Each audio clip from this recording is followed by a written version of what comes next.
Do you love those Starbucks Matcha Frappuccinos? Well, today I'm gonna show you how to make the Starbucks Matcha Frappuccino at home, but even tastier. So keep watching. Hey there, it's Kimi, your matcha crazy friend and the certified tea sommelier. Welcome to my little cozy matcha cafe. If you enjoy watching videos on how to make delicious matcha drinks and food, make sure you poke that like button.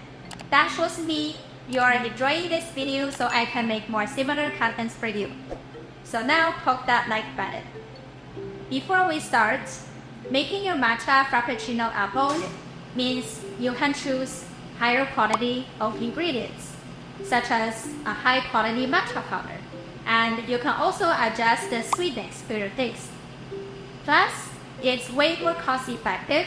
Nowadays, if you want to get a matcha frappuccino at Starbucks, it's easily gonna cost you $7. It's also easy and quick to make. So firstly, what do we need?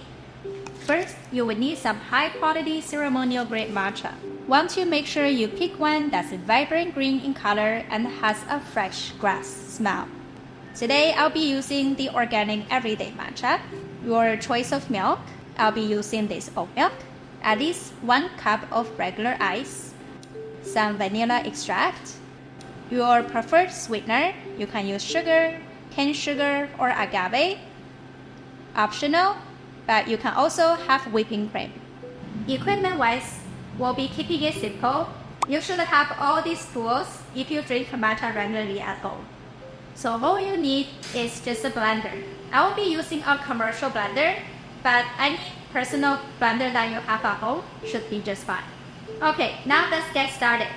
If you find any value in this video so far, make sure you poke that like button and leave matcha in the comment section below for YouTube algorithm.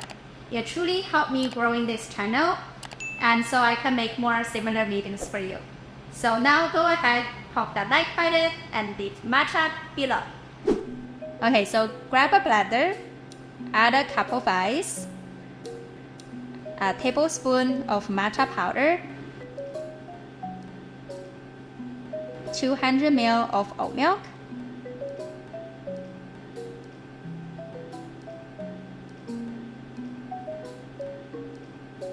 three pumps of vanilla syrup,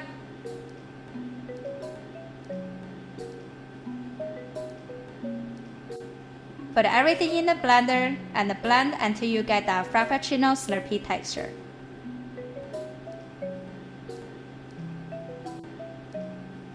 Lastly, pour your beautifully green matcha frappuccino dupe into a glass.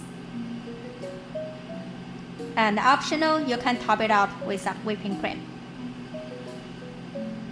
And there you have it, your very own homemade Starbucks matcha frappuccino. A quick and better version that you can enjoy at home. Okay, there you have it.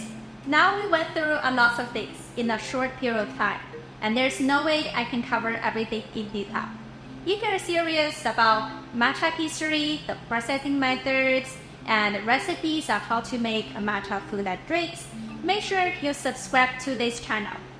If you have any questions, please leave a comment in the comment section below. See you soon!